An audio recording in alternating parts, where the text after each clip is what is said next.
galerinha, tudo bom? Vamos para mais uma aula de hoje. Eu sou o professor JP e hoje a gente vai aprender mais um pouquinho sobre história. Vem comigo!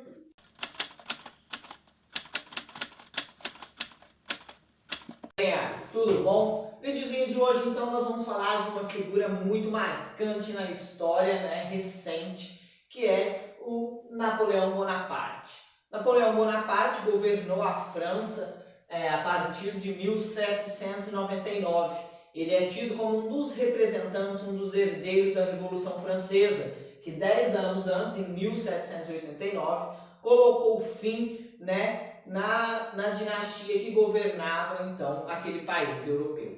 O Napoleão Bonaparte nasceu em 1769 e é uma figura de múltiplas interpretações.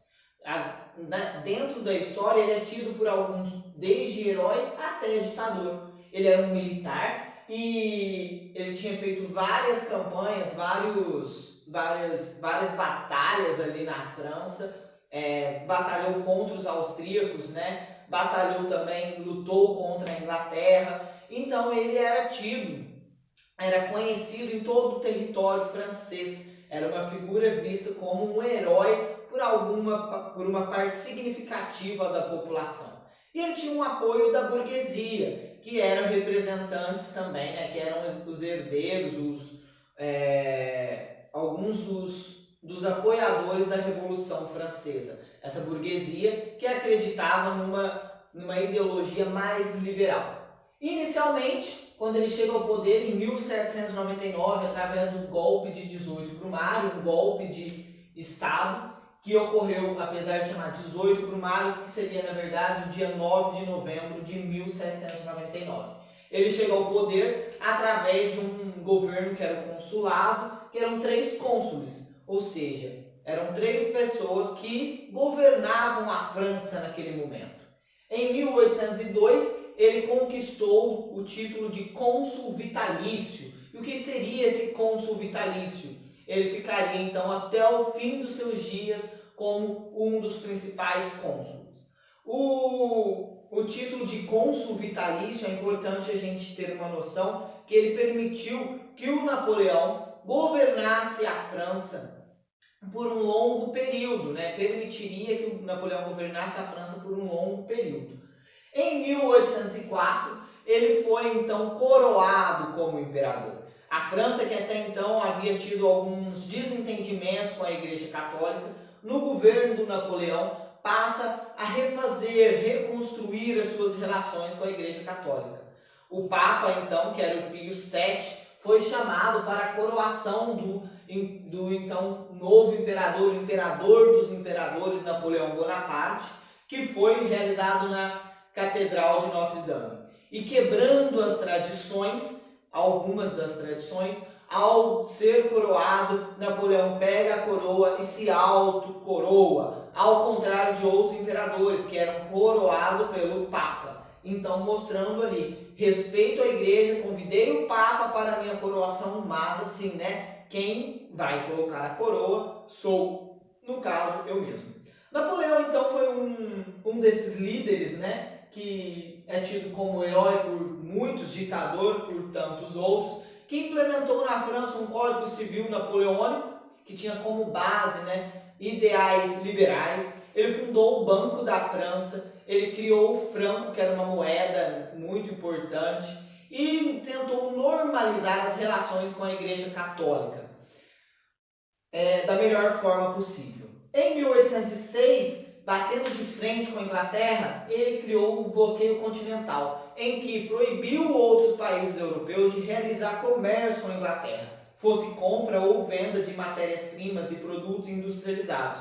No entanto, esse bloqueio continental teve alguns problemas. Foi a partir desse bloqueio continental que a família real portuguesa deixou Portugal e veio morar aqui no Brasil em 1808. Em 1810, a Rússia bateu de frente com esse bloqueio continental. Por quê? Porque a Rússia tinha uma economia majoritariamente, na maior parte, agrária. E ela dependia dos produtos ingleses industrializados, porque a Inglaterra já havia passado pela sua revolução industrial. Inclusive tem um videozinho aqui no canal, não deixem de assistir, sobre a primeira revolução industrial na Inglaterra. A Rússia, que tinha o czar Alexandre I, abriu os portos e bateu de frente com Napoleão. Falou, aqui não, Napoleão, aqui não, aqui quem manda sou eu, o czar Alexandre I.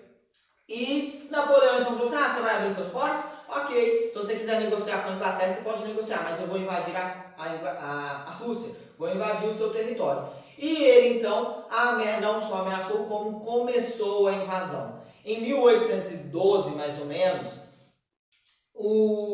a Rússia passa a usar uma tática que é conhecida de guerra, uma tática da terra arrasada. Quando os franceses chegavam nas cidades, nos territórios russos, não tinha quase nada, a população já havia deixado a cidade, eles tiravam tudo, colocavam fogo nas casas e envenenavam as águas. Então os franceses achavam que estavam ganhando o território. Só que isso é uma tática de guerra, porque quando eles foram chegando no interior da Rússia, veio o inverno. E o inverno russo foi responsável por matar uma parte do exército francês. O exército não estava preparado para encarar aquele inverno russo. Bom, em 1814 foi assinado então com a invasão de Paris por parte dos russos e outros exércitos, foi assinado o Tratado de Fontainebleau, que nesse tratado o Napoleão abriu mão do trono francês e foi exilado, na ilha de Elba. Ele ficou lá por menos de um ano, na verdade, e em 1815 ele voltou para a França com mais de 1000 homens ao seu redor, apoio popular, porque em 1814, quando ele assina o Tratado de Fontainebleau, volta ao poder a dinastia Bourbon, que era a família que já havia governado a França, era a dinastia que havia governado a França por muitos e muitos anos. Ele volta então em 1815 e ocorre que nós vamos chamar, nos livros didáticos, está descrito como o governo dos 100 dias. Esse governo dos 100 dias foram 100 dias que Napoleão governou a França, porém, entretanto, todavia, esse governo não teve a força popular que ele almejava, que ele acreditava que tinha. E depois desses 100 dias, então, lá na Batalha de Waterloo, em 18 de junho de 1815, Napoleão Bonaparte perde a Batalha de Waterloo e é exilado novamente. E em 1821 ele morre.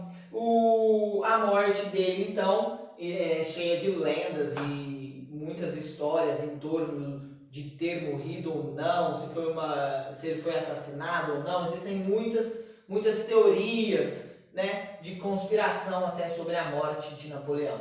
E para finalizar o governo do Napoleão, as dinastias europeias realizaram o Congresso de Viena, que era para reorganizar, tentou restaurar dinastias e tentou restaurar também os territórios da Europa como se eles fossem antes do governo do Napoleão. Por fim, eles tentaram também varrer do continente europeu as ideias liberais, que em parte estavam representadas no governo de Napoleão. Bom, pessoal, por hoje é só e até a próxima.